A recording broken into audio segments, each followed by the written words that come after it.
So again good evening எல்லாருக்குமே. எலக்ட்ரோஸ்டாட்டிக்ஸில் lecture 1ல் நம்ம இருக்கோம். எலக்ட்ரோஸ்டாட்டிக்ஸோட லெக்சர் 1 ரைட்டா. ஸோ ரொம்ப டீட்டெயில்டாக பேச போகிறது கிடையாது. சிம்பிளாக உனக்கு என்ன தேவையோ அது எல்லாத்தையும் கற்றுக் கொடுத்துரு. ரிட்டன் நோட்ஸ் நம்ம பேஜில் இருக்கும், அதை பார்த்துக்கோங்க. எலக்ட்ரோஸ்டாட்டிக்ஸ்னாலே உங்களுக்கு தெரியணும் 2 லெசன் படிக்க போகிறோன்ட்டு. என்ன சார் 2 லெசனு? ஒன்று சார்ஜஸ் அண்ட் ஃபீல்ட்ஸ், இதான் first lesson.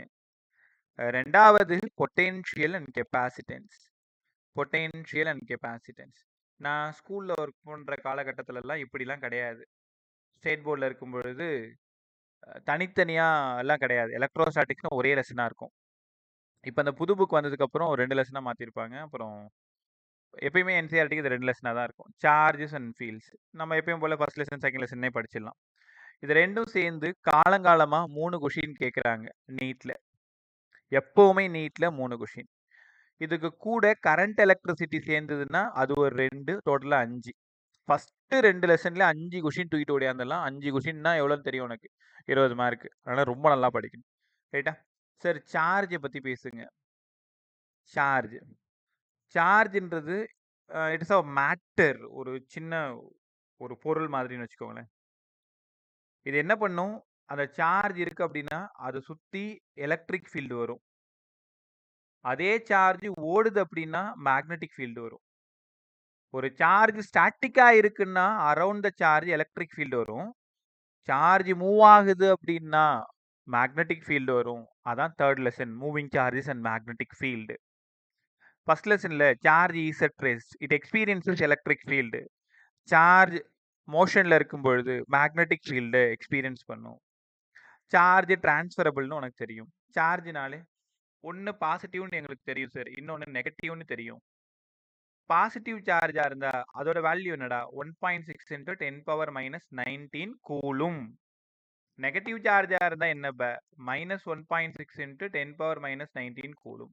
எலக்ட்ரானுக்கு negative charge, புரோட்டானுக்கு positive சார்ஜ்னு கத்துக்கணும் ரைட்டா. இது ஒரு குயிக் ரிவிஷன் மாதிரி எடுத்துக்கோங்க. பட் எல்லாத்தையும் நல்லா பார்த்துக்கிட்டே வாங்க ரைட்டா. அடுத்தது சரி, இதில் ஃபர்ஸ்ட் ஃபார்முலா சொல்லி கொடுங்களேன். Quantisation of charge. Quantisation of charge இதுல சம் எப்படி போறது, ஃபார்முலா என்ன, இதை மட்டும் கற்றுக் கொடுங்க. Quantisation of charge. Quantisation of charge. குவான்டைஸ்னு அர்த்தம், டோட்டல்னு அர்த்தம். இது ஒரு சிஸ்டம். இந்த சிஸ்டத்துல ஒரு எலக்ட்ரான் ஒரு எலக்ட்ரான் ஒரு எலக்ட்ரான் ஒரு எலக்ட்ரான் ஒரு எலக்ட்ரான் நிறைய எலக்ட்ரான் இருக்கு. அப்ப இந்த சிஸ்டத்தோட டோட்டல் சார்ஜ் நமக்கு வேணும்னா இங்க எத்தனை பேர் இருக்காங்க, 1 2 3 4 5 பேர் இருக்காங்க. ஒரு சார்ஜ் எவ்வளோ, E. இப்போ மொத்தமா 5V. நிறைய பேர் இருந்தா NE. இவ்வளவுதான் குவான்டைசேஷன் ஆஃப் சார்ஜ்.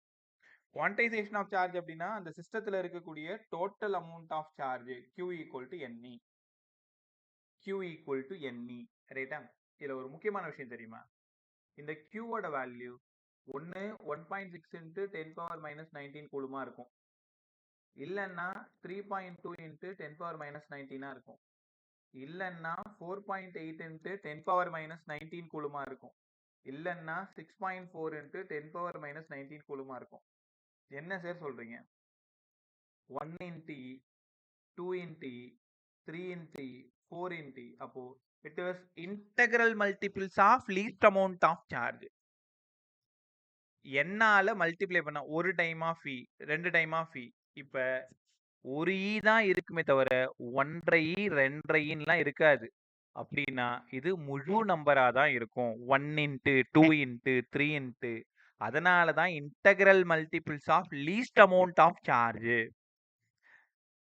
ஒரு எலக்ட்ரான் 2 எலக்ட்ரான் 3 எலக்ட்ரான் இப்படி தான் இருக்கும் ரைட்டா. இப்போ கவனமா கவனிங்களேன், ஒரு சின்ன விஷயம் பாருங்க. Q = 3.2 × 10⁻⁻19 coulomb.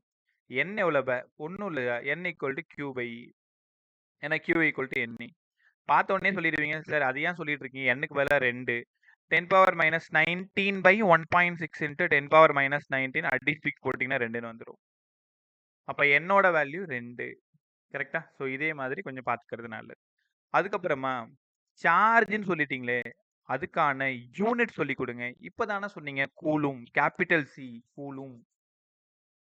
எங்க இருந்து சார் வந்துச்சு, கரண்ட்டுக்கு ரேட் ஆஃப் ஃப்ளோ ஆஃப் சார்ஜ்னு படிக்க போறீங்க அடுத்த லெசன்ல. சார்ஜுக்கு எனக்கு வேணும், அப்போ I இன்டு டிடி. நான் சின்ன பிள்ளையிலே படிச்சிருக்கேன் சார். கரண்ட்டுக்கு ஆம்பியர்ன்னு, டைமுக்கு செகண்ட் அப்படின்ட்டு. Ampere second which is numerically equal to coulomb. Coulomb. அப்போ ஒரு ஆம்பியர் செகண்ட்ன்றது கூலும். கூலுமோட பிராக்டிகல் யூனிட். கூலுமோட எஸ்ஐ யூனிட். Ampere second. ஒரு கூலும் அப்படின்னா 1 ஆம்பியர் 1 செகண்ட். அதான் ஒரு coulomb. 1 ampere current 1 ampere current. ஒரு செகண்ட்ல ஃப்ளோ ஆனா அந்த அமௌண்ட் ஆஃப் சார்ஜ் தான் 1 கூலும். 1 கூலும். அப்போ 1 கூலும்ன்றது ஒரு ஆம்பியர் இன்டு ஒரு செகண்ட்னு தெரிஞ்சுக்கணும். இதோட டைமென்ஷனல் ஃபார்ம்ல என்னவா இருக்கும்? ஆம்பியருக்கு ஆம்பியர் தான். செகண்டுக்கு டைம் தான் ஏடி. ரைட்டா? ஸோ இது வந்து சும்மா ஒரு இதோட பேசிக். ஸோ கியூவோட யூனிட் கத்துக்கிறது. அதோட வேல்யூஸ் எல்லாம் சொல்றது. Quantisation of charge Q equal to என்ஏன்னு கத்துக்கிறது. ரைட்டா? அதுக்கப்புறமா ஒரே நிமிஷம். எப்படிலாம் சார்ஜஸை ப்ரொடியூஸ் பண்ணலாம்? உங்களோட என்சிஆர்டியில் ஃபர்ஸ்ட் பேஜில் இருக்கும். Methods of producing charges. Methods of producing charges. சார்ஜஸை எப்படிலாம் ப்ரொடியூஸ் பண்ண முடியும்? சார்ஜஸை எப்படிலாம் நீங்க ப்ரொடியூஸ் பண்ணுவீங்க? எப்படிலாம் ப்ரொடியூஸ் பண்ணுவீங்க? ரப் பண்ணும் பொழுது ஃபர்ஸ்ட் பாயிண்ட் கத்துக்கோங்க. By friction. By friction. ஒன்றும் இல்லை. ஒரு கிளாத் எடுத்து உன் கையில் நல்லா தேய்ச்சிட்டு பக்கத்தில் ஏதாவது ஒரு ஆப்ஜெக்ட் கொண்டு போனீங்கன்னா உனக்கு தெரியும். நீங்கள் சின்ன பிள்ளை விளாண்டுருப்பீங்க, இல்லை யாராவது சொல்லி கேட்டிருப்பீங்க. அந்த ஹேர் எல்லாம் அப்படியே ஸ்டிப்பாக இருக்கிற மாதிரி இருக்கும். பக்கத்தில் ஏதோ அட்ராக்ட் ஆகிற மாதிரி இருக்கும். ஒரு தலை சீவிர சீப் எடுத்து நல்லா தலை சீவிட்டு ஃபாஸ்ட்டாக நல்லா தலை சீவிட்டு பக்கத்தில் இருக்கிற பிட்ஸ் ஆஃப் பேப்பரில் வச்சிங்க அப்படின்னா அந்த பிட்ஸ் ஆஃப் பேப்பர் அந்த சீப்போட ஒட்டிக்கும். இதுக்கு பேர் தான் எலக்ட்ரோஸ்டாட்டிக்ஸ். மேஜிக் கிடையாது. Charges is at rest. ரெஸ்ட்ல இருக்கும் பொழுது டிரான்ஸ்ஃபர் ஆகிறது. ஸோ பை ஃப்ரிக்ஷனால சார்ஜஸை ப்ரொடியூஸ் பண்ண முடியும். இல்லை என்கிட்ட நிறைய இருக்கு, அப்போ நான் உங்ககிட்ட கொடுக்குறேன். பை கண்டக்ஷனால பண்ண முடியும். By conduction. உன்னை தொடாமலேயே சார்ஜஸை இன்டியூஸ் பண்ண முடியும். By induction. By induction. Methods of producing charges. எப்படிலாம் சார்ஜஸை நம்மளால உருவாக்க முடியும்? By friction, by conduction, by induction. Friction தெரியும் சார், ரெண்டு கையை அப்படியே உராய்ஞ்சிக்கிறது. பை கண்டக்ஷன் ஒரு அன்சார்ஜ்டு பாடியோட சார்ஜ்டு பாடியை டச் பண்றது. பை இண்டக்ஷன் புரியலையே. இது ஒரு அன்சார்ஜ்டு பாடி. இங்க இருந்து ஒரு பாசிட்டிவ் சார்ஜை நான் பக்கத்துல கொண்டு போறேன். நான் பாசிட்டிவ் சார்ஜை பக்கத்துல கொண்டு போகும் பொழுது என்ன நடக்கும் தெரியுமா? இது ஒரு ஆட்டத்துல எல்லாமே நியூட்ரல்னு உனக்கு தெரியும். Same number of positive, same number of நெகட்டிவ்னு தெரியும். இந்த ஓரம் ஃபுல்லா நெகட்டிவ் வந்து செட்டில் ஆயிடும். இந்த பக்கம் ஃபுல்லா பாசிட்டிவ் செட்டில் ஆயிடும். பாசிட்டிவ் செட்டில் ஆயிடும். அதுக்கப்புறமா இவனை தூக்கி எட்ட போட்டுருங்க. இங்க கிரவுண்ட் பண்ணிருங்க. இந்த பாசிட்டிவ்லாம் அந்த கிரவுண்டுக்கு ஓடி போயிட்டு இந்த நெகட்டிவ் மட்டும் இருக்கும். அந்த நெகட்டிவ் சும்மா இல்லாம எல்லா இடத்துலயும் செப்பரேட் ஆயிடும். இந்த மாதிரி செப்பரேட் ஆயிடும். கொஞ்ச நேரத்துக்கு முடியுது ஒரு அன்சார்ஜ்டு பாடி. ஆனா அந்த பாடியை நான் தொடக்கூட கிடையாது. கரெக்டா? அந்த பாடியை நான் தொடவே இல்லை. நான் பக்கத்துல போகும்பொழுதே எனக்கு தேவையான சார்ஜஸ் நான் இன்டியூஸ் பண்ணிட்டேன். இதுக்கு பேரு தான் இண்டக்ஷன். தூண்டுதல். தூண்டுதல்னு அர்த்தம். இண்டக்ஷன். ரைட்டா? ஸோ இன்ட்ரோவோட அப்படியே ஓடிட்டு இருக்கு. அடுத்தது அடிட்டிவ் நேச்சர் ஆஃப் சார்ஜஸ். அது என்னங்க சார் அடிட்டிவ் நேச்சர்? பேர்லயே ஆன்சர் இருக்கு. ஏய் ஃபாஸ்டா இருந்தா சொல்லிருங்க. Additive nature of charges. நல்லா கத்துக்கிட்டேவா? ஏற்கனவே சொன்னதுதான். ஒரு சின்ன துளி கூட வீணாகக்கூடாது. கொட்டுறது எல்லாம் அப்படியே மூளையில போய் உட்காரணும். அதனால கிளாஸ் அவ்வளோ அட்டென்டிவா கவனி. 24 மணி நேரத்துல நீ 23 மணி நேரம் எப்படி வேணாலும் இருந்துக்கோ. இந்த 1 மணி நேரம் ஒட்டுமொத்த அந்த நாள்லயே நீங்க அவ்வளோ ஆக்டிவா இருக்கிற நேரம் இந்த நேரமா இருக்கணும். ரைட்டா? ஸோ அந்த மாதிரி பிளான் பண்ணி வேலை செய்யுங்க. Additive nature of charges. சார்ஜஸை ஆட் பண்ண முடியும் சார். இது ஒரு சிஸ்டம். இந்த சிஸ்டத்துல 4ன்னு ஒரு சார்ஜ் இருக்கு, -3ன்னு ஒரு சார்ஜ் இருக்கு, +18ன்னு ஒரு சார்ஜ் இருக்கு, -16ன்னு ஒரு சார்ஜ் இருக்கு. இப்போ இந்த சிஸ்டத்தோட சார்ஜ் என்னபா ஆகும்? 12, -19, -7 சார். இப்போ சார்ஜஸை உங்களால ஆட் பண்ண முடியும். Additive nature of charges. அதே மாதிரி சார்ஜஸ் ஆர் டிரான்ஸ்ஃபரபிள். ரெண்டாவது பாயிண்ட் பாருங்க. சார்ஜஸை ஆட் பண்ண முடியும். Charges are transferable. 1H2, 1H2, 2He4. இங்க ஒண்ணு இருக்கு, இங்க ஒண்ணு இருக்கு. இது ரெண்டும் சேர்ந்து ஒன்னாவே இங்க 2ன்னு வந்துருச்சு.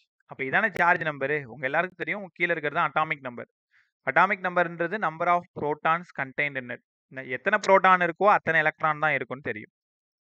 இப்ப charges are transferable, additive in nature, quantised. இந்த 3 பாயிண்ட் தான் பார்த்துட்டு இருக்கோம். இதுல ரொம்ப முக்கியம் Q ஈக்குவல் டு NE.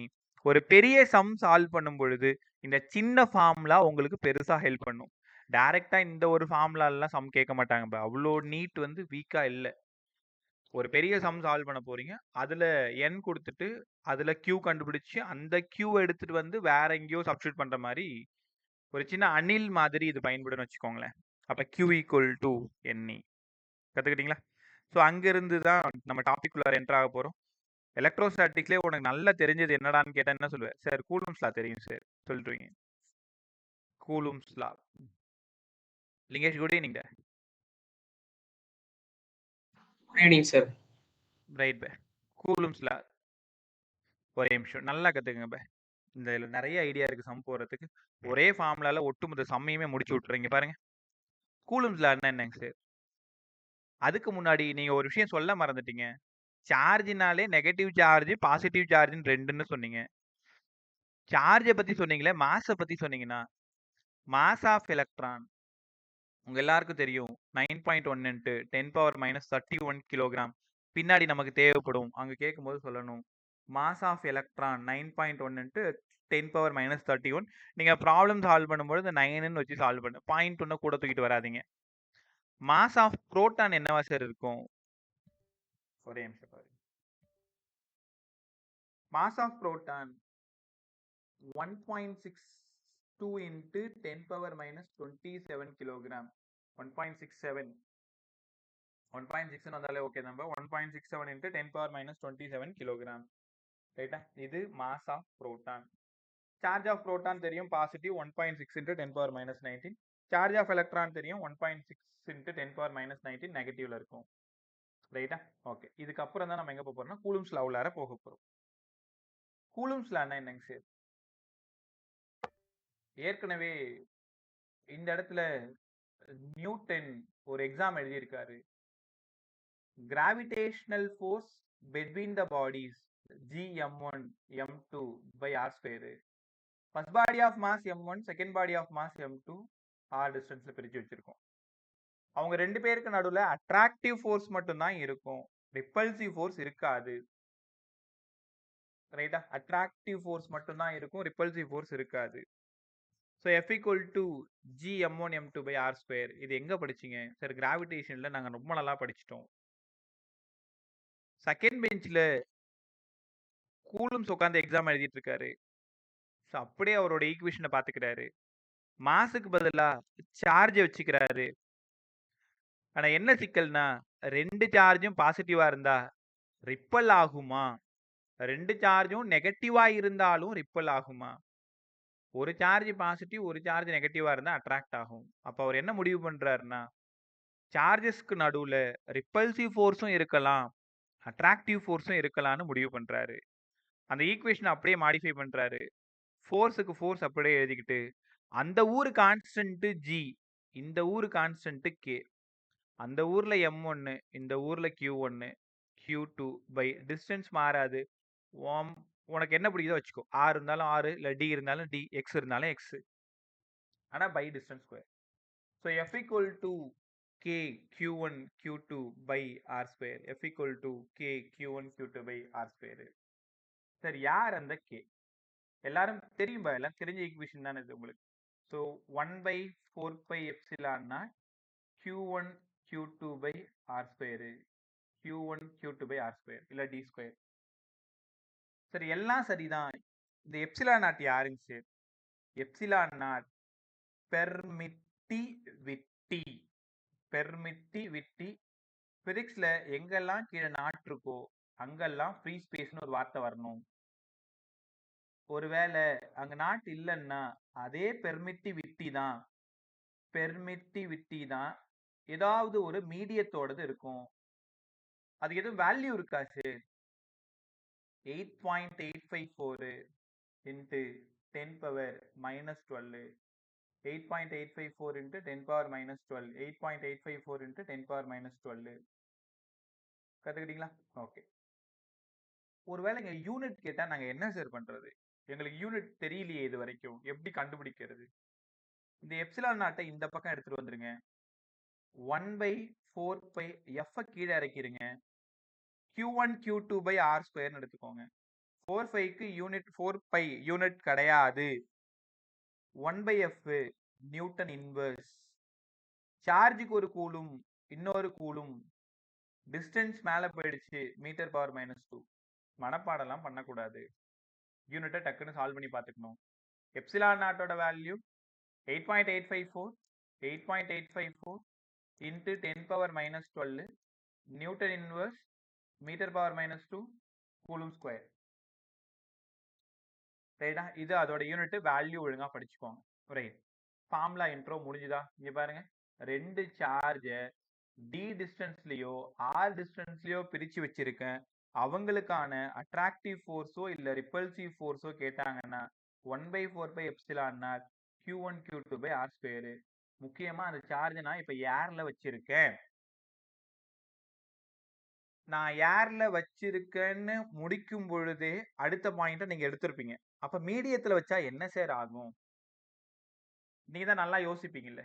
நான் ஏர்ல வச்சிருக்கேன், ஃபார்முலா எழுதியிருக்கேன். மீடியத்துல வச்சா என்னங்க சார் ஆகும்? அதே 2 சார்ஜ் அதே டிஸ்டன்ஸ் தான். when it is placed in a medium, ஒரு மீடியத்துக்குள்ளார வச்சிட்டேன், ஒரு மீடியத்துக்குள்ளார வச்சிருக்கேன். அது ஏதோ ஒரு மீடியம். அப்ப இந்த எஃப்க்கு பதிலா நான் மாத்தி காமிக்கிறதுக்கு எஃப்எம்னு எடுத்துக்கிறேன். 1/4 என்னடா ஆகும்? எப்சிலான் நாட்னு இருக்கு. யாரா சொல்லுங்க டக்குன்னு. என்ன எழுதணும்? Epsilon R. எப்சிலான் ஆர் எழுதணுமா? ஏன் எப்சிலான் ஆர் எழுதணும்? எப்சிலான் ஆர் படிச்ச என்று மாதிரி அர்த்தமா? ஞாபகம். எப்சிலான் ஆர் ஏன் எழுதணும்னு கேட்கிறேன். எப்சிலான் ஆர் எழுதக்கூடாதுப்பா, எப்சிலான் தான் எழுதணும். நான் எங்க வச்சிருக்கேன்? when it is placed in a medium இல்ல. இப்பதானே கொஞ்ச நேரத்துக்கு முன்னாடி சொன்னேன். எப்சிலான் யாரு? Permittivity of medium. Permittivity of medium. நீ சொல்ல போற எப்சிலான் ஆர் இன்னும் கொஞ்ச நேரத்துல வரப்போகுது. ரெண்டு ஈக்குவேஷன் நல்லா பாருங்கப்பா. ஈக்குவேஷன் 1 இது, ஈக்குவேஷன் 2 இது. when it is placed air, when it is placed medium. Sir ரெண்டுத்தையும் டிவைட் பண்ணுங்க, என்ன வருதுன்னு பார்ப்போம். இவன் ஃபுல்லா காலி ஆயிடுவான், இவன் ஃபுல்லா காலி ஆயிடுவான். அப்போ F/Fm, F/Fm மேல 1/எப்சிலான் நாட், கீழே 1/எப்சிலான். சரிதானா? உங்களால புரிஞ்சுக்க முடியுதா? நான் 1/4 அடிச்சிருக்கேன்னா இங்க 1/எப்சிலான் இருக்கு, இங்க 1/எப்சிலான் இருக்கு. அப்ப என்ன ஆகுதுன்னா எப்சிலான் மேல போயிட்டு எப்சிலான் நாட் கீழே வந்துருது. சஞ்சய், நீ சொன்னது இங்கதான் வரப்போகுது எப்சிலான் ஆர். எப்சிலான் ஆரை சில புக்ல கேன் யூஸ் பண்றாங்க, ரிலேட்டிவ் பெர்மிட்டிவிட்டி இல்லைன்னா டயலக்ட்ரிக் கான்ஸ்டன்ட். அதனால அந்த பேரை ஞாபகம் வச்சுக்கோங்க. எப்சிலானையும் எப்சிலான் நாட்டையும் டிவைட் பண்ணீங்கன்னா அது எப்சிலான் ஆர்னு யூஸ் பண்ணிக்கலாம், இல்லைன்னா கேன் யூஸ் பண்ணிக்கலாம். இந்த எப்சிலான் ஆருக்கு ஒரு பேர் சொல்லுங்க சார். Relative relative permittivity. நல்லா கத்துக்கோங்க. அந்த லெசன் அவ்வளவு சுவாரஸ்யமா இருக்கும்னு வச்சுக்கோங்களேன். சார் இந்த எப்சிலான் ஆருக்கு வேல்யூ ஏதாவது இருக்கா? ஏரா இருந்தா கண்டிப்பா 1. மீடியமா இருந்ததுன்னா epsilon R other than the medium, other than air, other than ஏரா இருந்ததுன்னா epsilon R always greater than 1. ஒரு விஷயம் புரியுதா? அப்ப எப்சிலான் ஆரோட வேல்யூ 1க்கு கம்மியா இருக்காது. எப்சிலான் ஆரோட வேல்யூ 1 இருக்கலாம், 1 விட அதிகமா இருக்கலாம், 1 விட கம்மியா இருக்காது. எப்சிலான் ஆர் கிரேட்டர் தன் 1, அங்க equal to 1. For air 1, medium greater than 1. ரைட்டா? இங்க இருந்து உங்களை ட்விஸ்ட் பண்ற மாதிரி ஒரு கொஸ்டின் இருக்கு, பார்க்கலாமா? அப்படி எங்கே வாங்க. F/Fm equal to epsilon by epsilon naught equal to epsilon r. இப்போதைக்கு உங்க மூளை ஃபுல்லா இந்த ஈக்குவேஷன் தான் உட்கார்ந்துருக்கணும். இவனுக்கு ரெஸ்ட் கொடுத்துரும். F/Fm equal to epsilon r. எனக்கு Fm தான் வேணும். Fm இந்த பக்கம் போயிடுது, எப்சிலான் ஆர் கீழே வந்துடுது. F by epsilon r. எனக்கு பதில் சொல்லுங்க இப்ப. ஏர்ல இருக்கும் பொழுது ஃபோர்ஸ் 10 நியூட்டன். மீடியத்துல வைக்கும் பொழுது force greater than 10 equal to 10 less than 10 யாராவது டக்குன்னு சொல்லுங்க. More than 10. more than 10. ஏன் more than 10? பதில் சொல்றாடே. ஏன் more than 10? யாருமே இந்த ஈக்குவேஷனை பார்க்கல. பதில் சொல்லுங்க பா. equal to 10 equal less to than 10 equal to 10 out, greater than 10 out, less than 10 சொன்னவங்க ரீசன் சொல்லுங்க. சும்மா சொல்லு, உன் மனசுல என்ன பட்டுதோ சொல்லு. இந்த ஐடியாவுக்காக நான் less than 10 சொன்னேன் சார், இந்த ஐடியாவுக்காக நான் greater than 10 சொன்னேன். என்கிட்ட தானே பேசுறீங்க. தப்பு பண்ணுங்கன்னு தான் சொல்றேன். பண்ணாதான் இந்த கிளாஸ்ல அதை பத்தி பேச முடியும். அப்ப நாளைக்கு எக்ஸாம்ல இந்த தப்பு ஏற்கனவே அங்க யாரோ பண்ணாங்களே, சார் திருத்தினாங்களே, நம்ம கூட கத்துக்கிட்டோமேனு உனக்கு தோணும். சரிதா? அதனால செஷன்ல ஜாலியா நல்லா பேசுங்க. குத்து மதிப்பா ஆன்சர் அடிக்காதீங்க. ஒரு காரணத்தோட ஆன்சர் சொல்லுங்க. அது தப்பா இருந்தாலும் பரவாயில்ல, அந்த காரணத்தை நம்ம திருத்திக்கலாம். less than 10. ஏமா less than 10? Relative permittivity will be அது வெயிட் பண்ணும்போது புரியலமா? relative permittivity அதிகமா இருக்கும். Relative Medium. பெர்மிட்டிவிட்டி மோர் தென் 1. இப்போ இது 10ன்னா 10/1 இருந்தா தானேபா 10.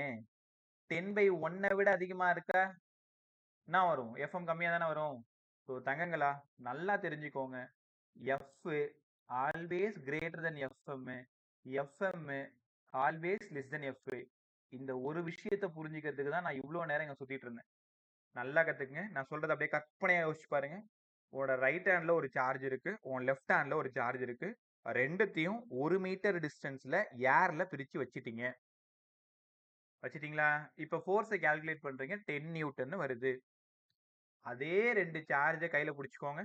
திருப்பி எடுத்துட்டு போயிட்டு ஒரு பக்கெட்ல இருக்கிற வாட்டர்லயோ இல்லைன்னா எங்கேயாவது வேற ஏதோ ஒரு மீடியத்தோ, எண்ணெய்லயோ பெட்ரோல்லையோ வேற எதுலயோ ஒரு மீடியத்துக்குள்ளார வச்சிருங்க. அதே டிஸ்டன்ஸ் ஆயிருக்கணும். அப்ப ஃபோர்ஸை கால்குலேட் பண்ணீங்கன்னா ஃபோர்ஸ் கண்டிப்பா என்ன ஆகும்? குறையும். 10 நியூட்டனா இருக்காது. 7 இருக்கும், 6 இருக்கும், 5 இருக்கும், எப்படி வேணாலும் இருக்கும். ரைட்டா? சார் நம்ப மாட்டோம். சின்ன பசங்களை நீங்க ஏமாத்துறீங்களா? அப்ப F m equal to F by epsilon r. ஒரு பேச்சுக்கு எப்சிலான் ஆர் 1.5 வச்சுக்கலாமா? நம்ம வச்சிருக்கிற மீடியம் 1.5 வச்சுக்கலாமா? அப்ப எஃப் ஒரு 10 இருக்குன்னு சொன்னா 1.5 புத்திசாலிங்களா இருந்தா 3/2 யூஸ் பண்ணிப்பீங்க. 1.5 வச்சு சால்வ் பண்றது கடுப்பா இருக்கும். அப்ப அதை ரவுண்ட் ஆஃப் அதை சிம்பிளா மாத்தணும்னா 3/2.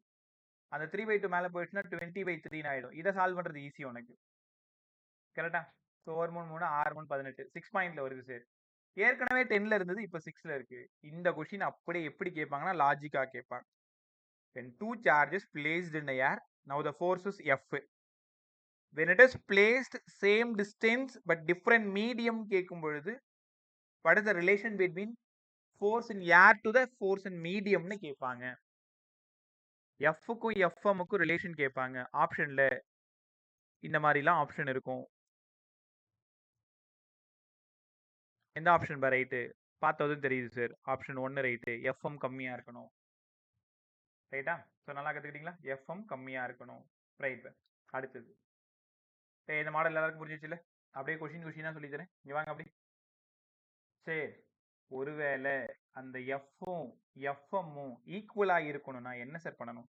யாராவது யோசிங்க. இப்ப 2 சார்ஜ் Q1 Q2 ஆர் டிஸ்டன்ஸை பிரிச்சு வச்சிருக்கேன். இப்போ ஃபோர்ஸ் எஃப்.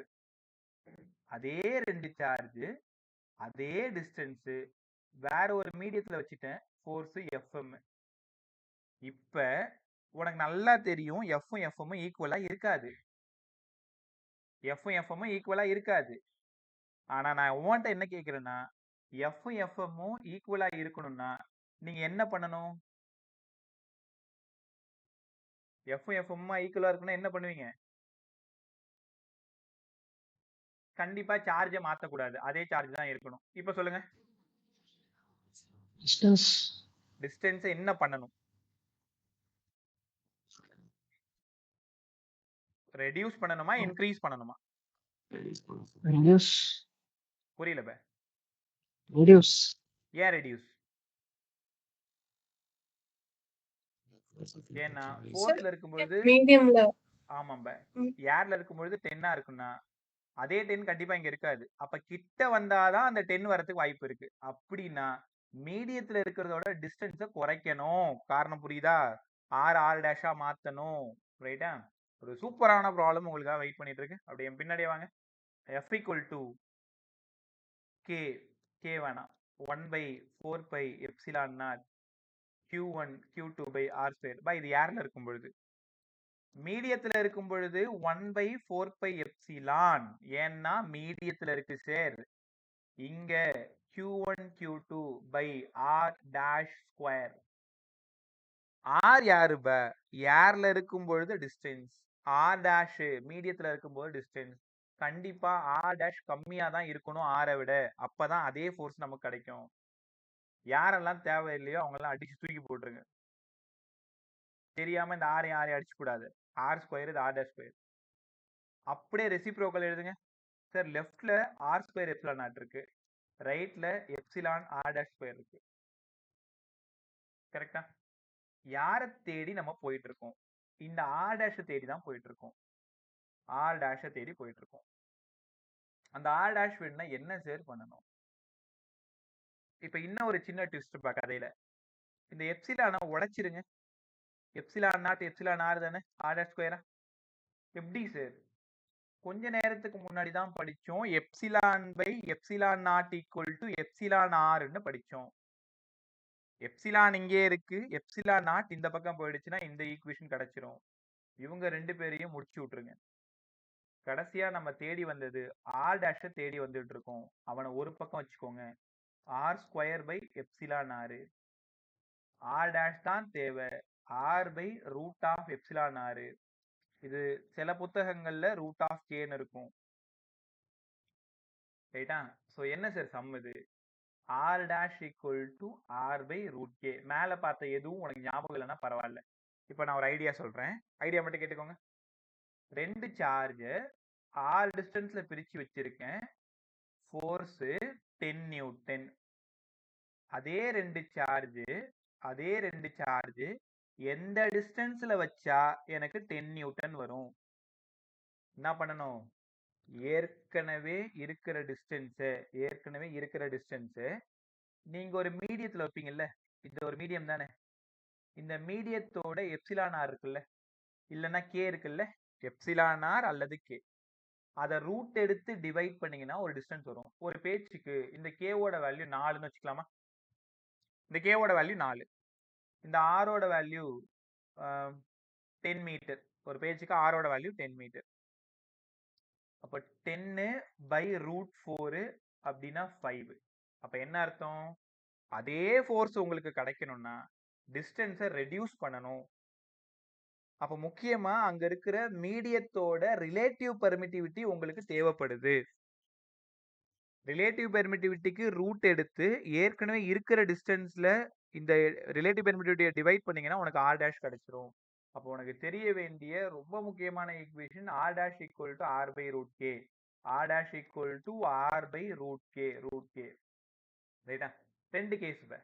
ஃபர்ஸ்ட் கேஸ்ல எஃப் கிரேட்டர் தென் எஃப்எம்னு ப்ரூவ் பண்ணேன். ரெண்டாவது கேஸ்ல எஃப்பும் எஃப்எம்மும் ஈக்குவலா இருக்கணும்னா டிஸ்டன்ஸை குறைக்கணும். அந்த டிஸ்டன்ஸ் ஆர் பை ரூட் கேவா இருக்கணும். இவ்வளோ நேரம் இந்த ரெண்டு ஐடியாவை தான் உங்களுக்கு கற்றுக் கொடுத்துருக்கேன். கற்றுக்கிட்டீங்களா? ஸோ சால்வ் பண்ணிடுவேன் நம்புறேன். அப்படியே கூடவே வாங்க. அடுத்தது இப்போ ஒரு 3 கொஸ்டின் பார்க்க போறோம். எல்லாமே டைரக்ட் ஃபார்ம்ல அப்படியே டிக் பண்ண போறோம். முதல்ல புரோட்டான்,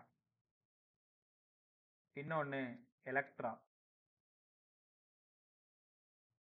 புரோட்டான் எலக்ட்ரான். இங்க மாஸ் ஆஃப் புரோட்டான், இங்க மாஸ் ஆஃப் எலக்ட்ரான். இவங்க ரெண்டு பேருக்கு நடுவில் என்ன ஃபோர்ஸ் இருக்கும்? Charge of proton, charge of electron. இவங்க ரெண்டு பேருக்கு நடுவில் என்ன ஃபோர்ஸ் இருக்கும்? மேல சொல்லுங்க. ஃபர்ஸ்ட் ஒன்னு Coulomb force. Sir. ஃபர்ஸ்ட் ஒன்னு mass of proton, gravitational force. Second coulomb force. Coulomb force நான் என்ன சொல்ல போறேன்? எலக்ட்ரோஸ்டாட்டிக் ஃபோர்ஸ்னு சொல்ல போறேன். இப்போ இந்த கொஷினை நீங்க ப்ரீவியஸ் எல்லாம் பார்த்துருக்கலாம். புரோட்டான் எலக்ட்ரானை பிரிச்சு வச்சுட்டேன். புரோட்டானுக்கு மாஸும் இருக்கு, சார்ஜும் இருக்கு. எலக்ட்ரானுக்கு மாஸும் இருக்கு, சார்ஜும் இருக்கு. அப்ப இந்த காம்பினேஷன்ல என்ன கவனி, கிராவிடேஷனல் ஃபோர்ஸும் இருக்கும், எலக்ட்ரோஸ்டாட்டிக் ஃபோர்ஸும் இருக்கும். ரெண்டு பேருக்கு என்ன சார் ரிலேஷனு? இப்போ எலக்ட்ரோஸ்டாட்டிக் ஃபோர்ஸ் எழுதுங்க. கே கியூ, இப்போ நான் என்ன பண்றேன், q p q e, charge of proton charge of electron by distance square. Gravitational force G, mass of proton mass of electron by distance square. ரெண்டுத்தையும் வழக்கம் போல டிவைட் பண்றீங்க. டிவைட் பண்ணும்போது ஆர் ஸ்கொயர் கேன்சல் ஆயிடுது. மீதி எல்லாத்துக்கும் உனக்கு வேல்யூ தெரியுமா? எல்லாத்துக்கும் தெரியும். கே தெரியும், 9 × 10⁹. அதை நீங்க சொல்லவே இல்லையே சார். இதோ இப்போ சொல்றேன். கேவோட value 9 × 10⁹. Charge of proton 1.6 × 10⁻−19. Charge of electron 1.6 × 10⁻−19. Mass of proton 1.672. Mass of electron 9.1 × 10⁻31. இது எல்லாத்தையும் சப்ஸ்டியூட் பண்ணிக்கோங்க. ரைட்டா? ஐடியா தான். சப்ஸ்டியூட் பண்ணி சால்வ் பண்ண ஒரு ஆன்சர் வருமா? அந்த ஆன்சரை தேடி தான் போயிட்டு இருக்கோம். இங்க பாருங்க, எலக்ட்ரோஸ்டாட்டிக் ஃபோர்ஸுக்கும் கிராவிடேஷனல் ஃபோர்ஸுக்குமான ரிலேஷனு, இது புரோட்டான் அண்ட் எலக்ட்ரானா இருந்தா, வெறும் புரோட்டான் அண்ட் எலக்ட்ரானா மட்டும் இருந்தா 10⁻39 இருக்கும். சார் அப்படின்னா electrostatic force 10⁻39 times of gravitational ஃபோர்ஸா? அப்ப எலக்ட்ரோஸ்டாட்டிக் ஃபோர்ஸ் வந்து ரொம்ப ரொம்ப பெருசா கிராவிடேஷனலை விட? நீ நல்லா படிச்சிருக்க. யூனிவர்ஸ்ல இருக்கிற ஃபோர்ஸ்லயே கிராவிடேஷனல் ஃபோர்ஸ் தான் வெரி வீக் அமாங்கஸ்ட் நேச்சர்னு தெரியும் உனக்கு. இருக்கிறதுலே ரொம்ப வலிமையான ஃபோர்ஸ் யாருப்பா? Nuclear force. அதுல ரெண்டு படிச்சீங்க, ஸ்ட்ராங் நியூக்ளியர், வீக் நியூக்ளியர்னு படிச்சீங்க. அடுத்தது எலக்ட்ரோஸ்டாட்டிக் ஃபோர்ஸ், அடுத்தது மேக்னெட்டிக் ஃபோர்ஸ், கடைசியா இருக்கிறது தான் யாரு? Gravitational force. அப்போ எல்லாரும் இந்த கொஸ்டினை படிங்க. வேற எதுவும் உனக்கு தேவையில்ல. புரோட்டானையும் எலக்ட்ரானையும் பிரிச்சு வச்சுட்டு அவங்களுக்கு எலக்ட்ரோஸ்டாட்டிக் ஃபோர்ஸுக்கும் கிராவிடேஷனல் ஃபோர்ஸுக்கும் என்னடா ரிலேஷன்? 10⁻39. டைரக்டா அப்படியே தெரிஞ்சுக்கிட்டா போதும். ரைட்டா? சார் அடுத்தது புரோட்டான் கேட்டா நாங்க என்ன சார் பண்றது?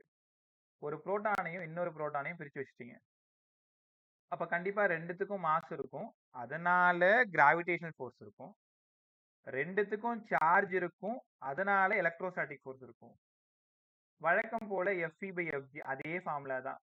மேல k QP/R², G mass of proton by R². எல்லாத்தையும் சால்வ் பண்ணி ஒரு முடிவுக்கு வருவீங்கல்ல. என்ன சார் வரும்? புரோட்டானா இருந்தா 10⁻36. மறந்துடாத. நான் ஞாபகம் வச்சுக்கிட்டு சூப்பர் ஐடியா ஒன்று பின்னாடி வச்சிருக்கேன், சொல்லி தருவாங்க. புரோட்டான் 10⁻36. புரோட்டான் 10⁻36. இது மட்டும் ஏன் சார் குறைஞ்சிருக்கு? ஏன்னா மாஸ் ஆஃப் புரோட்டான் அதிகம் தானே எலக்ட்ரானை விட. அப்ப இங்க டினாமினேட்டர் வேல்யூ அதிகமா இருக்கிறதுனால மேல குறைஞ்சிருக்கு.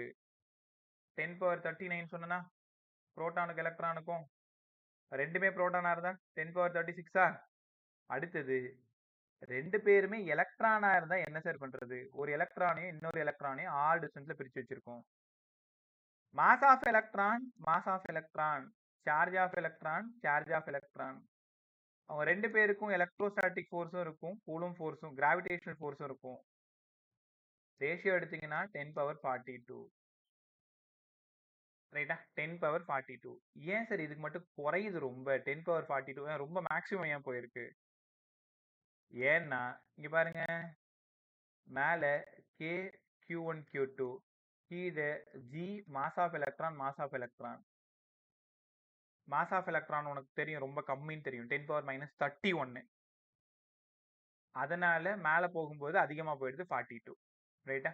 சரி, இதெல்லாம் விட்டுருங்க. இது எப்படி நாங்க ஞாபகம் வச்சுக்கிறது? கேள்வி என்ன? எலக்ட்ரோஸ்டாட்டிக் ஃபோர்ஸுக்கும் கிராவிடேஷனல் ஃபோர்ஸுக்குமான ரிலேஷன் யாருக்கும்? நான் சொல்ற மாதிரி எழுதுங்க. ஃபர்ஸ்ட் எழுதுறல, புரோட்டானுக்கும் எழுதிக்கோங்க. மூணாவது எலக்ட்ரானுக்கும் எழுதிக்கோங்க. ரெண்டாவது புரோட்டான் எலக்ட்ரான் இல்ல எலக்ட்ரான் புரோட்டான் அப்படி எழுதிக்கோங்க. Proton electron, electron electron. நம்ம ஃபர்ஸ்ட் பார்த்தது என்ன பார்த்தோம்? புரோட்டான் எலக்ட்ரான் பார்த்தோம். புரோட்டான் எலக்ட்ரான் எவ்வளவு சொன்னேன்? 10^39 சொன்னேன். ரெண்டாவது புரோட்டான் புரோட்டான் பார்த்தோம். என்ன சொன்னேன்? 10^36 சொன்னேன். மூணாவது எலக்ட்ரான் எலக்ட்ரான் சொன்னேன். 10^42. இப்போ உங்களுக்கு ஏன் இந்த பேட்டர்ன்ல எழுதியிருக்கேன்னு உங்களுக்கு புரிஞ்சிருக்கும்னு நினைக்கிறேன். பாசிட்டிவ்ல ஆரம்பிங்க. Proton proton 10^36. லாஸ்ட்ல நெகட்டிவ்ல முடிச்சிருங்க. Electron electron 10^42. ஒரு புரோட்டானும் ஒரு எலக்ட்ரானும் 10^13. நீட் பிசிக்ஸ் இது தெரிஞ்சா போதும். ஸோ இது கண்டிப்பா தெரிஞ்சிருக்கணும். புரோட்டான் புரோட்டானுக்கும் புரோட்டான் எலக்ட்ரானுக்கும் எலக்ட்ரான் எலக்ட்ரானுக்கும் எலக்ட்ரோஸ்டாட்டிக் ஃபோர்ஸுக்கும் கிராவிடேஷனல் ஃபோர்ஸுக்குமான ரிலேஷன். ஒரே நிமிஷம், வீட்டுல சாமிக்கு வைக்கிறாங்க. ஒரே நிமிஷம்.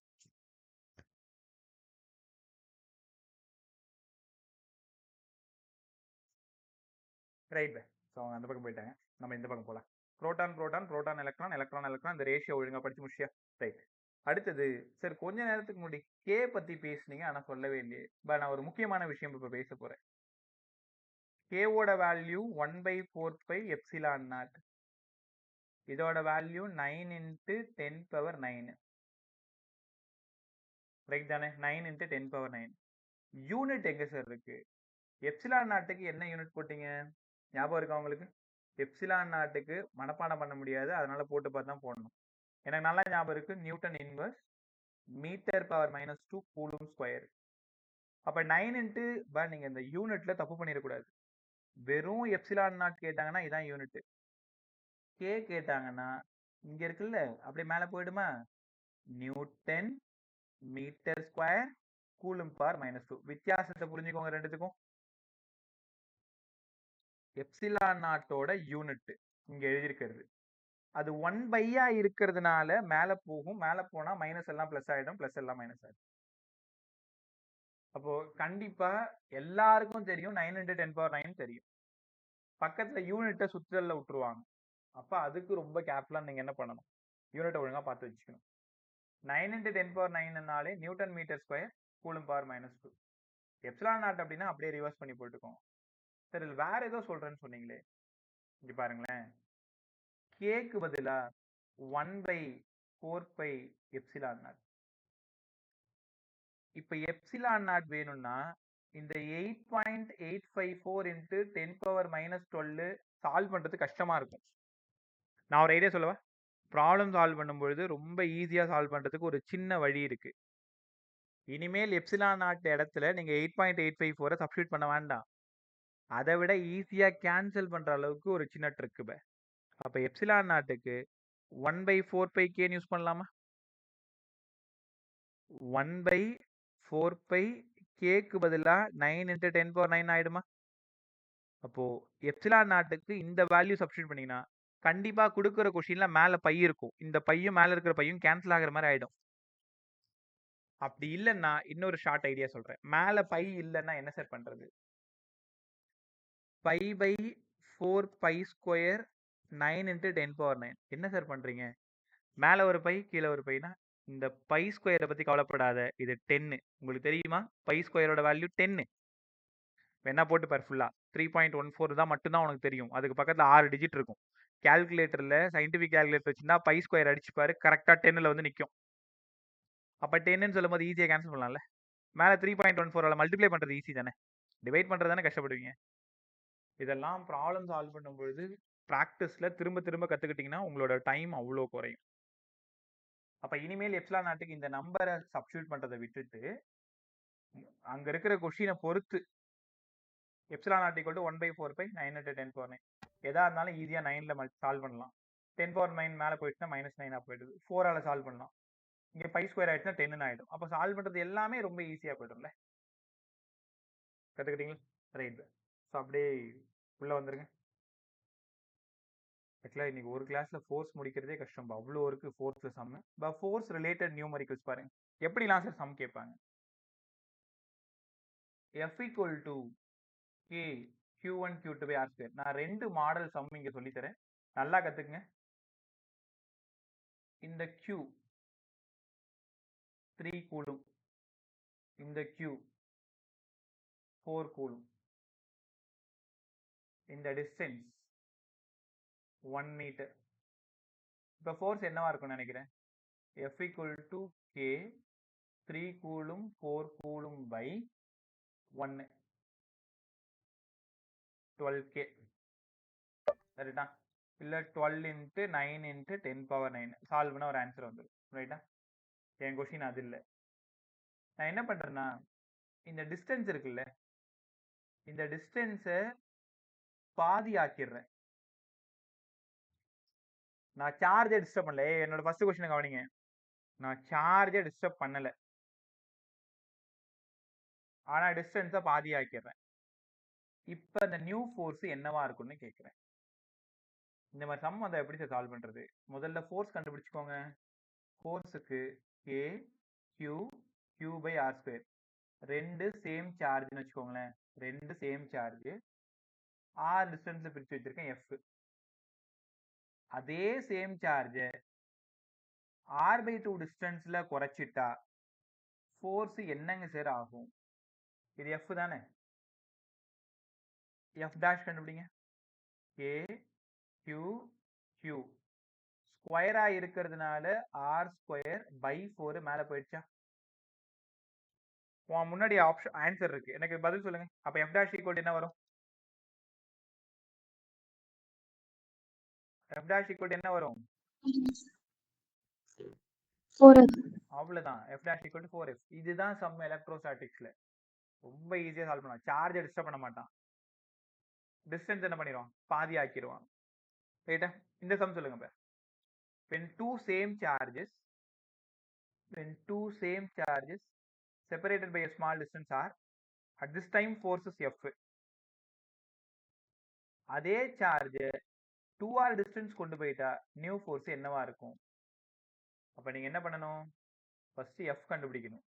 K Q square by R square. இந்த மாதிரி எங்க பார்த்தாலும் அது Fன்னு எடுத்துக்கணும். நியூ ஃபோர்ஸ் வேணும்னா K Q square by 2r the whole square. தெரியாம 2r ஸ்கொயர்னு போட்டுறாத, 4r ஸ்கொயர். அப்போ இவன் மட்டும் யாரு? F.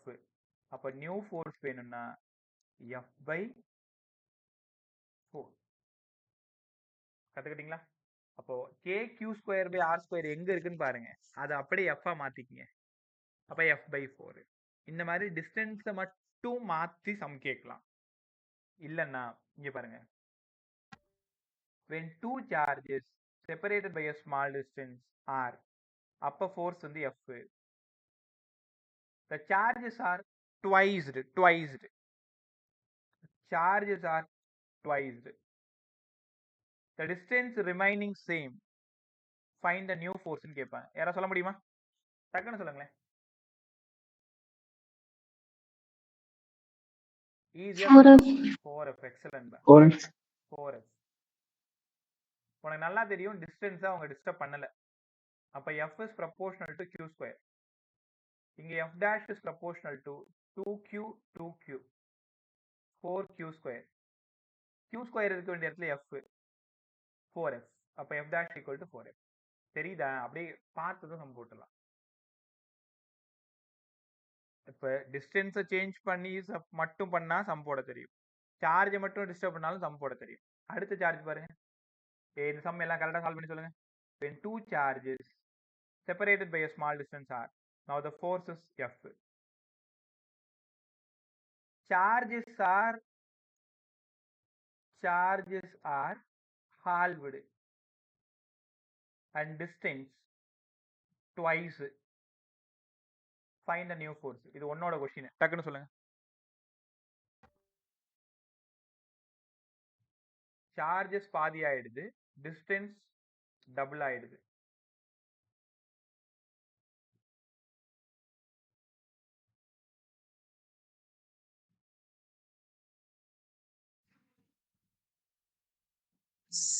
F by 16, sir. F by 16 ஒரு பதில் வந்திருக்கு, சரியான எனக்கு தெரியாதுமா. F by 8 ஒரு பதில் வந்திருக்கு. ட்ரை பண்ணுங்க எல்லாரும். F/32. F by 32வா? 36. ரைட். இங்க தான் ஏதோ தப்பு பண்றீங்க. இங்க வாங்க.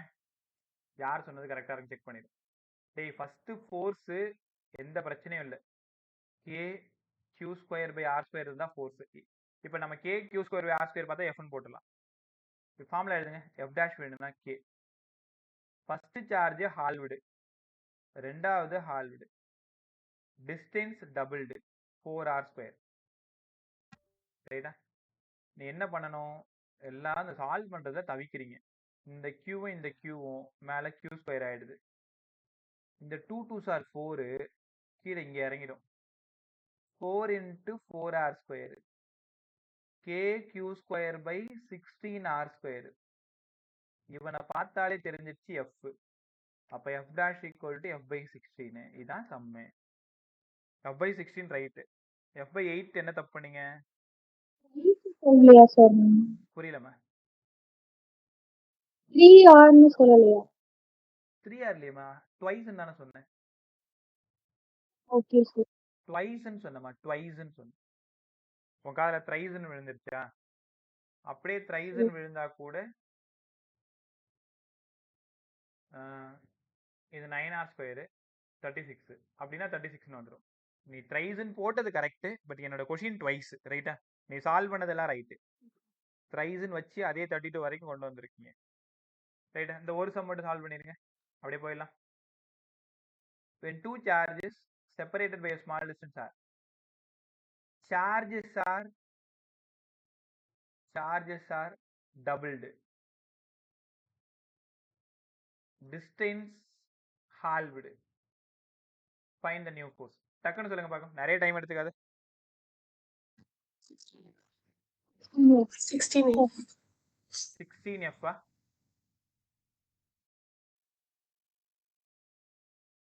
எல்லாரும் ட்ரை பண்ணு. 16F ஆ?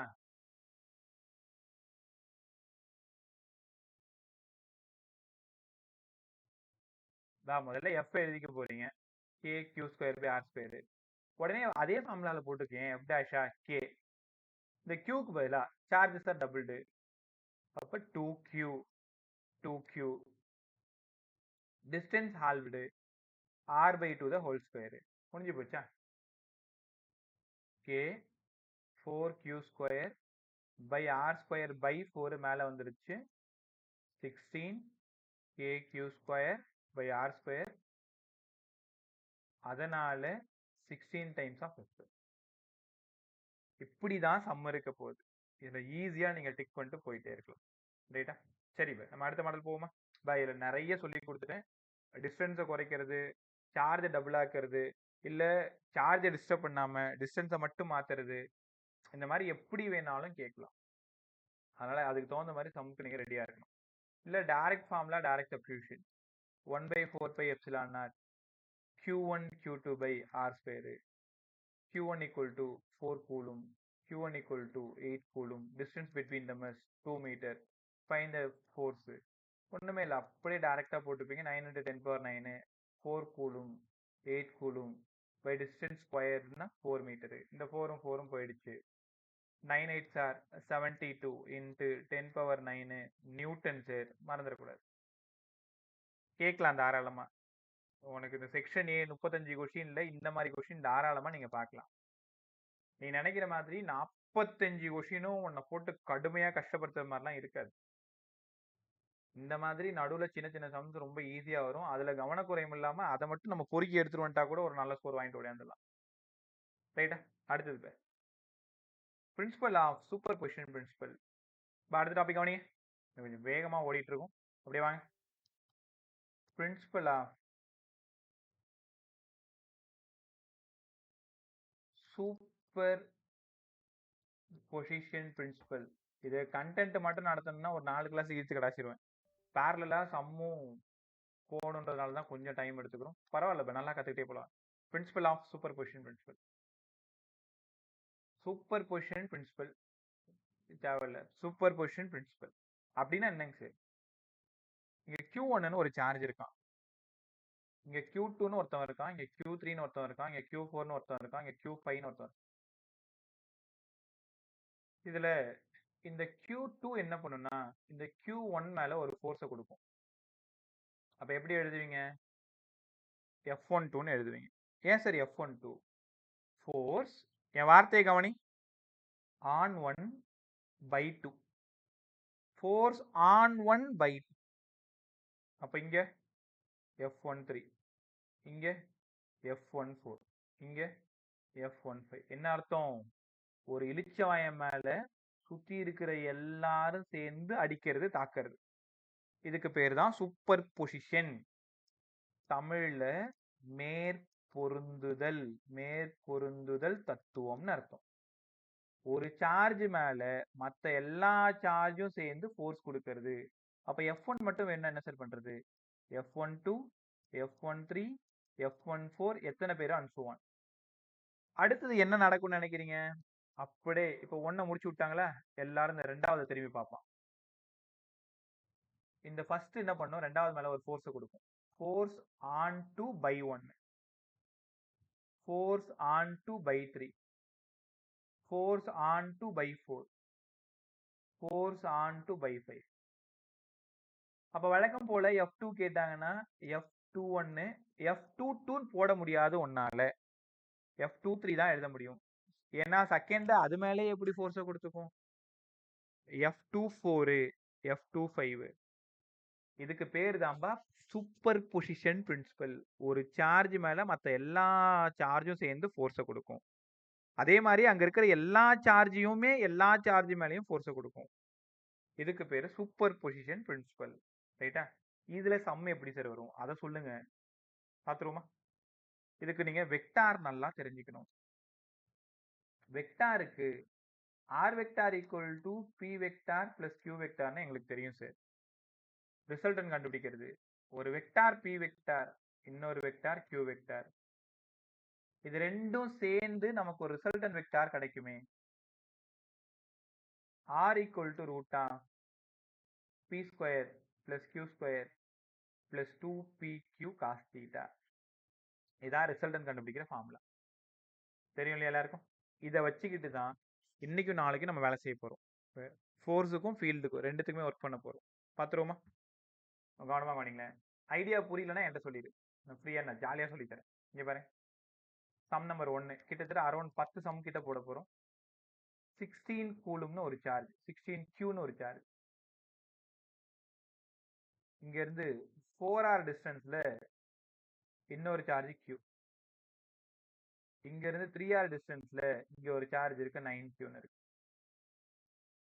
இவனும் பாசிட்டிவ், இவனும் பாசிட்டிவ், இவனும் பாசிட்டிவ். கேள்வி என்னன்னா, find the net force on q. நேரம் உங்களுக்கு புரிஞ்சிருக்கும் சார். இந்த கியூவை இவங்க 2 பேரும் சேர்ந்து அடிக்க போறாங்க. அப்ப அவன் மேல எவ்வளோ அடி விழும், எவ்வளோ ஃபோர்ஸ் அவன் மேல விழும்ன்றதுதான் கால்குலேட் பண்ண சொல்றீங்க, அதானே? உங்களுக்கு விஷயம் சொல்லவா?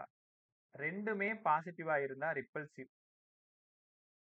அதனால இந்த 16q என்ன பண்ணும்னா இந்த பிளஸ் கியூவை தள்ளி விட்டுரும், F1 ஃபோர்ஸ்ல தள்ளி விடும்.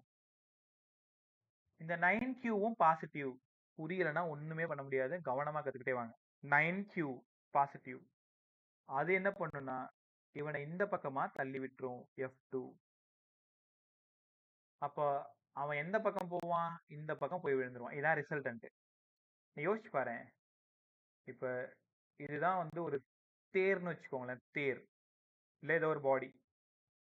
இந்த பக்கம் பிடிச்சி இழுக்கிறீங்க, இந்த பக்கம் பிடிச்சி இழுக்கிறீங்க. பட் அந்த பாடி எப்படி நகரும்? ரிசல்டன்ட்ல தான் நகரும். நான் சொல்றது எனக்கு புரியுதா? ரைட். அப்ப ரிசல்டன்ட் ஃபோர்ஸ் இங்க வரும். இந்த சம்முக்கு என்னங்க சார் ஆன்சர் வரும்? முதல்ல F1 கால்குலேட் பண்ணு. F1க்கு ஒன்றும் பண்ணாத, K 16q q by 4r², 16r². உங்களுக்கு தெரியுதா? அதே q1 q2 by 4 pi flat அந்த ஃபார்முலா தான் போட்டிருக்கேன். இந்த 16 போயிடுது. அப்ப மீதி k q² by r². Sir இதை பார்த்தாலே F மாதிரி இருக்கே, அப்ப F1 வந்து F ஆ? ஆமாம்ப. F2 சொல்லுங்க sir. F2k 9q q by 9d square. புரியுதா உங்களுக்கு? ஏன் இங்க 3r 9r ஸ்கொயர். நான் தெரியாம dன்னு எடுத்துக்கிட்டேன், விட்டுருங்க. இந்த 9 போயிடுச்சா? அப்ப f2வும் f ஆவே இருக்கா? அப்ப f1ம் f, f2வும் f. அவ்வளவுதான். f1 f கண்டுபிடிச்சிட்டு அவங்க ரெண்டு பேருக்கும் என்ன ஆங்கிள்னு நீங்க எழுதணும். 90 டிகிரி. அப்ப இந்த சம்மை எப்படி சார் சால்வ் பண்றது? பொறுமையா கவனி, 10 சம் சொல்லி தரேன். அப்ப f equal to root of f1 square f2 square 2f1 f2 cos theta. என்ன சார் இது formula? r equal to root of p square plus q square plus 2pq cos theta. இது general formula. வெக்டார்ல நம்ம இடத்துக்கு தகுந்த மாதிரி ஃபார்முலாவை மாத்திக்கிறோம். f1 எவ்வளோ? f. f2 எவ்வளோ? f. cos 90 எவ்வளோ? 0. ஆன்சர் என்ன? √2f. அப்போ உங்க ஆப்ஷன்ல √2f இருக்கும், டிக் பண்ணிட்டு போக வேண்டியதான். இப்போ என்ன கத்துக்கிறேன்னா, ஒரு ஃபோர்ஸ் இந்த பக்கம் சொல்ல சார் ரிசல்டன்ட் அதுல 120 வராது. ஒரு நிமிஷம் அந்த சம் ஏன் 120? இந்த பார்க்காத சார் எக்ஸாம்பிளுக்கு சொன்னேன். ஏன் 120? சார் நான் என்ன நினைச்சேன்னா, இது நீங்க 19 கீழே போட்டிருக்கீங்க, அது வந்து அப்படியே மேல இருக்கும்னு நினைச்சேன் ரிசல்டன்ட். ரெண்டு ஃபோர்ஸுக்குமான ஆங்கிள் தான் பார்க்கணுமா? வெக்டார் இல்லைன்னா theta is angle between two vectors, correct தானே? அப்ப அங்க இருக்கிற ரெண்டு வெக்டார் யாரு? f1 f2 தானே ரெண்டு வெக்டார். Okay sir. அப்போ ரெண்டு equal vector 90 degree. Answer √2f. நிறைய விஷயம் இதுல ஒளிஞ்சு இருக்கு, அப்படியே கத்துட்டே வாங்க. ரெண்டு ஈக்குவல் வெக்டார் 90 டிகிரியை பார்த்துட்டீங்கனாலே √2f தான்.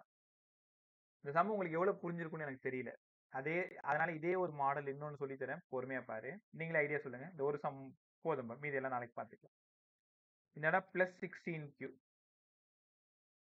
அதே 4d டிஸ்டன்ஸ், இங்க ஒரு சார்ஜ் இருக்கு. கவனமா கவனிச்சுட்டு பதில் சொல்லிட்டு ஓடி போயிடலாம் நம்ம. அடுத்தது இங்க -9q ஒரு சார்ஜ் இருக்கு. -9q.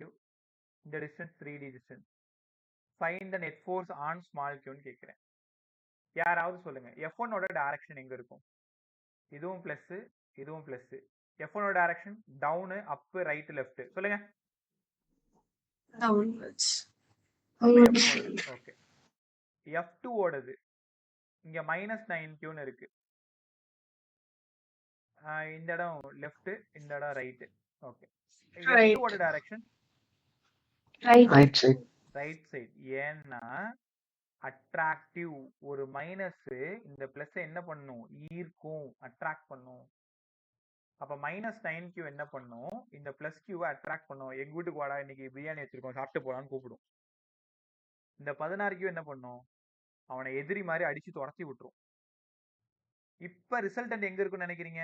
இந்த டைரக்ஷன்ல இருக்கும். வழக்கம் போல f1 கண்டுபிடிங்க. q1க்கு 16, q2க்கு ஒரு q by distance square 16d square. நான் ஏன் இங்க 4dன்னு போட்டிருக்கேன் தெரியுதா? இந்த 16 கேன்சல் ஆயிட்டு f1 ஆயிடும். பொறுமையா ஈஸியா புரிஞ்சுக்கிறதுக்காக f1 f. Similarly f2 f. ரெண்டு ஈக்குவல் வெக்டார் 90 டிகிரி. அப்ப ரிசல்டன்ட் எவ்வளோ? √2f sir. உங்களுக்கு தெரியுமா? ரெண்டு ஈக்குவல் வெக்டார் 90 டிகிரினாலே ரிசல்டன்ட் என்ன? √2 times of f. √2 times of f.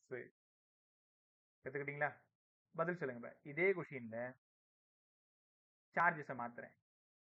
மேல -16q 4d distance, -9q 3d distance. f1 ஓட டைரக்ஷன் சொல்லுங்க. f1 ஓட டைரக்ஷன் இல்ல, எனக்கு டுவர்ட்ஸ் 16q, டுவர்ட்ஸ் 9q, அவே 16q அப்படி சொல்லுங்க.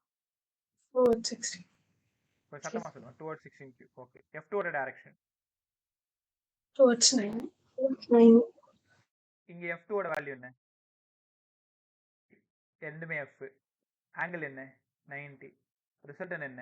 √2f. பார்த்ததை அடிச்சிடலாம். ரெண்டு equal vector 90 degree. Answer √2 times of f. √2 times of f. ரைட்டா? இந்த ஒரே ஒரு சம் மட்டும் போட்டுறீங்களா? இது பாருங்களேன். இது ஒரு ட்ரையாங்கிள் சம்மு.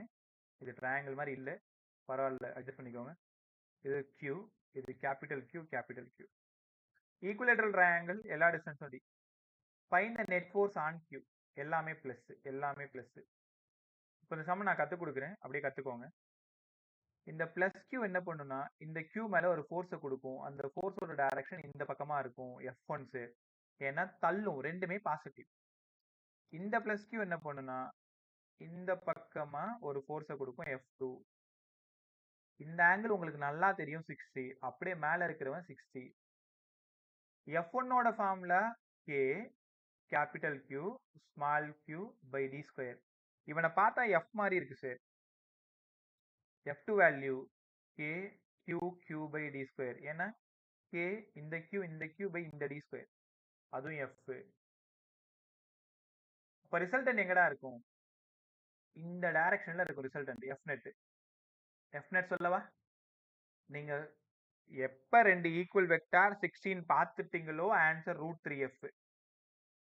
எப்ப ரெண்டு ஈக்குவல் வெக்டார் 19 பார்த்துட்டீங்களோ √2f. அப்ப √3 டைம்ஸ் ஆஃப் f 60 டிகிரியா இருந்தீங்கன்னா, ரைட்டா? ஸோ என்ன பண்ணணும், இதுக்கான ஐடியா யார் மேல கேட்குறாங்க, யார் ஃபோர்ஸை கொடுக்குறாங்களோ அவங்களோட சைனு பாசிட்டிவா நெகட்டிவா, ரைட்டா? இப்போ ஒன்றும் இல்லைங்க பாருங்க, இதுக்கு சைன் மட்டும் சொல்லிட்டு போங்களேன். இது ஸ்மால் q இங்கே இருக்கு, இது பாசிட்டிவ் q, இது நெகட்டிவ் q, இது பாசிட்டிவ். இப்போ எனக்கு F1ஓட டைரக்ஷன் சொல்லுங்க. இதுதான் F1 வச்சுக்கலாமா? அதாவது இது 1ன்னு எடுத்துக்கிறேன், ஒரே நிமிஷம். இது 1ன்னு எடுத்துக்கிறேன், இது 2ன்னு எடுத்துக்கிறேன். அப்போ F1ஓட டைரக்ஷன் உனக்கு நல்லா தெரியுது. இந்த இடம் F1ஓட டைரக்ஷன், இந்த இடம் F2ஓட டைரக்ஷன். அப்போ ரிசல்ட் இங்கே இருக்கும்ல. இப்போ ஆங்கிள் எவ்வளோ?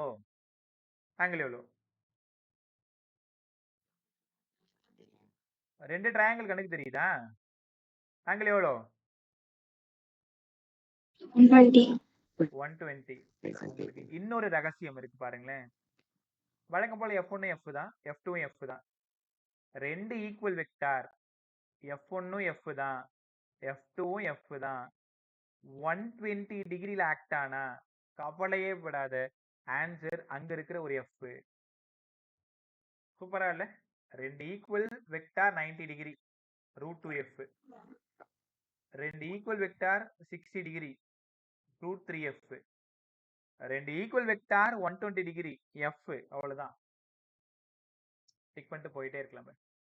நான் என்ன ட்ரையாங்கிள் முழுசா சொல்லி தரல, அதுக்கப்புறம் ஸ்கொயர் சம் சொல்லலை, ஹெக்ஸாகன் சொல்லலை. எல்லாத்தையுமே நாளைக்கு ஃபர்ஸ்ட் 15 மினிட்ஸ்ல கற்றுக்கிட்டு நேராக என்ன பண்ணிடும், எலக்ட்ரிக் ஃபீல்டுக்கு ஜம்ப் பண்ணிடும். ரைட்டா?